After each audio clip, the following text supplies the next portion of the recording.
Now on KGW, one person was detained this morning after a deadly shooting near a bar in the Montevilla neighborhood. The latest that we are learning from police. Plus, two tech giants join forces. NVIDIA investing billions into Intel. How the deal could change the future of computing and why it has Wall Street buzzing. Then.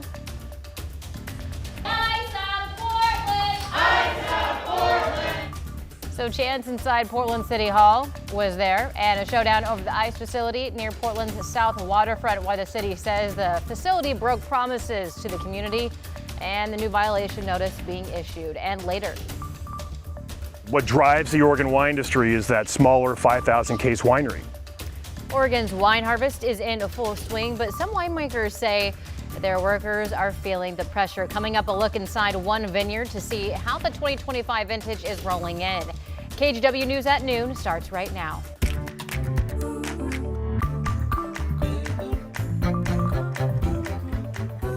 One person was detained this morning in southeast Portland after a deadly shooting in the Montevilla neighborhood. Thank you for joining us here at noon. I'm China Green. Police say it happened just after 2 a.m. near Buddy's Lounge along Southeast Harrison Street and 82nd. When police got there, they say they found one man dead in the parking lot next to the lounge. Another man was hurt and taken to the hospital. We don't know what led up to the shooting or if anyone else was involved. We'll bring you the details as soon as we get them here on air and online at KGW.com. Another top story here at noon, a major deal in the tech world today. NVIDIA announcing that it will buy $5 billion worth of Intel stock, making it one of the company's biggest shareholders. The purchase comes just weeks after the U.S. government took a 10% stake in Intel. NVIDIA will pay just over $23 a share. That news sent Intel stock surging up roughly 25% since markets open. Now, although Intel was once one of America's most important tech companies, it has fallen behind rivals after failing to anticipate new technology trends. NVIDIA founder and CEO Jensen Huang said, quote, "Together we will expand our ecosystems and lay the foundation for the next era of computing." And as part of the agreement, Intel will build custom processors for NVIDIA's AI platforms, while NVIDIA technology will be integrated into the future Intel chips. Intel CEO Lip-Bu Tan also called it a, quote, breakthrough partnership. All right, headed over to meteorologist Chris McGinnis for a look at weather. The sun is back. Did you miss it? Yeah. This is a live look right now from Vancouver. The spring's at the waterfront after a cloudy morning. Clouds quickly dissipating. There's one flight there taking off from PDX. And the waters of the Columbia shimmering now with that sunshine. 68 degrees last check at Pearson Field in Vancouver. It's also 68 at PDX, as we can see the sky over downtown from our Wells Fargo sky camera has cleared out. And Salem, you folks had clouds this morning. You are also clearing out. You are also at 68 degrees, a popular number here in the noon hour. 70 right now in Beaverton, Sherwood, and Tigard sitting at 72, and down to the south and west, Dallas right now at 70 degrees. All right, the plan for the rest of the day, increasing sunshine. The little bit of cloud cover that's out there for now will be dissipating. You'll probably also notice the breeze starting to pick up a little bit as well, just like it did yesterday afternoon, and high temperatures today climb into the upper 70s. So that's about average for this time of the year. Really, really nice day. A little breezy, as we mentioned, this afternoon. Warmer tomorrow, and then as we go forward into the weekend, we still have that rain chance, and I'll track that for you. I'll walk you through Futurecast, give you a best idea of the timing and how much rain we can expect as we go into Sunday morning. More on that in just a few minutes. Thank you, Chris. A Rainier High School principal is out of a job after being arrested for serious crimes involving minors. The Cowlitz County Sheriff's Office says social media counseling 49-year-old Jeremy Williams sending and receiving child sexual abuse material. Williams was already on paid administrative leave for an incident last week, but when a judge asked him if he was employed, he said he doesn't have a job. The district said that they are in process of providing support for staff and students. There's no known connection at this time to any students in that school district or any evidence of him having any physical contact with any minors. So far, it's just been digital files. A judge set his bail at $100,000. Williams is due back in court next week. Another lawsuit has been filed against the Oregon Youth Authority alleging 11 more victims were sexually abused by Dr. Edward Gary Edwards. Now, this comes after several lawsuits were filed against the agency with similar accusations. According to a local law firm, the latest lawsuit brings the total number of victims to 62. Dr. Edwards died earlier this year and never faced any criminal charges. The accusations stem from alleged abuse in the late 90s and into the 2000s. In a statement, OIA told KGW can't comment on how things were handled 25 years ago, but says that the agency is reminding current staff to investigate reports as they come in.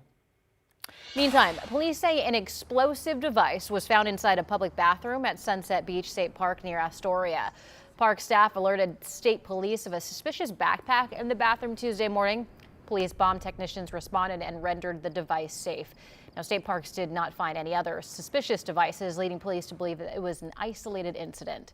This is shocking and very unfortunate. These are very strange times. People get some very strange ideas. I don't know why anyone would want to do such a thing. State police told KGW that they can't release any more details due to the ongoing investigation. Today, the city of Portland is set to issue a land use violation notice to the ICE facility on South McAdam Avenue. The city believes that some detainees inside the facility were held overnight or for more than 12 hours, which is the violation of the land use conditions. Alma McCarty has those details. Wednesday's city council meeting interrupted. There's not a lot we can do right now. Several in the chambers calling for the shutdown of Portland's ICE facility, halting the meeting not once, but twice. Your conduct right now is disrupting our meeting. We have people who are here to do the business of the city tonight. This display just hours after the mayor announced the city will issue a land use violation notice on Thursday. This review was triggered by the federal government's breaking promises to our community regarding the detention of human beings. Specifically, the city believes ICE violated its land use conditions 25 times in 10 months by detaining people for more than 12 hours or keeping them overnight. This is just one step in a formal process. The outcome is not a foregone conclusion, and the federal government will be given an opportunity to respond. Well, it's a good start in the right direction. I mean, it's progress. Any progress is good progress. Protesters outside the facility for weeks and months reacting to this update. We are a bit relieved, still kind of holding our breath because everything takes a long time. And this building is not only an eyesore for the community, but it represents a lot of brutality. They explain it's been a contentious scene between federal officers and demonstrators. And that tension's clearly visible in this interaction caught on camera Wednesday afternoon. A person over the blue line demarcating federal property is rushed by officers and then runs into traffic. We're told the person suffered minor injuries but will be okay. Meanwhile, Councilor Angelita Murillo says she'll be bringing forward 3 policies aimed at how ICE navigates in Portland. But tells me in this land use case, for now, council must remain neutral. And I hope that this signals to Portlanders that we are going to hold everybody accountable, whether that be a local business or the federal government. The law applies equally to everybody as far as I'm concerned. That was Alma McCarty reporting. Under the city's permitting rules, a landowner or operator, in this case the federal government, has 30 days to correct the violation. We've reached out to ICE for comment, but we have not heard back. Meantime, ICE agents arrested 2 men in North Portland this week. On Monday, agents detained Felipe Aguilar Gama as he left for work. Gama's daughter says her father moved to the United States from Mexico 35 years ago. She says he's undocumented, but in the process of becoming a legal citizen. She recently returned from visiting him at the ICE detention center in Tacoma. There's a lot of people sleeping together. I've never seen my dad cry ever. And seeing that today just completely broke me. I mean, my dad has always been the strongest person I know. On Tuesday, ICE agents also detained Rafael Arreola Caballero in North Portland. His daughter says that ICE agents damaged his car while taking him into custody. He's also undocumented and moved to the U.S. from Mexico 20 years ago.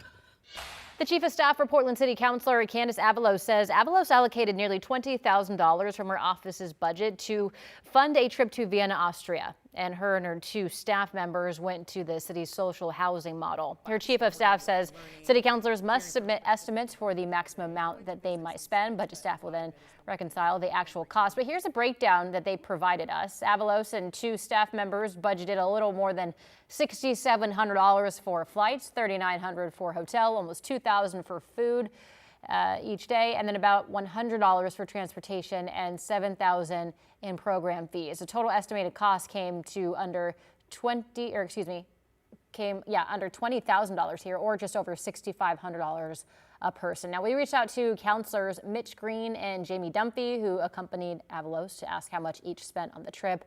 Green's chief of staff estimated that the trip cost over $12,000 between the 2 of them.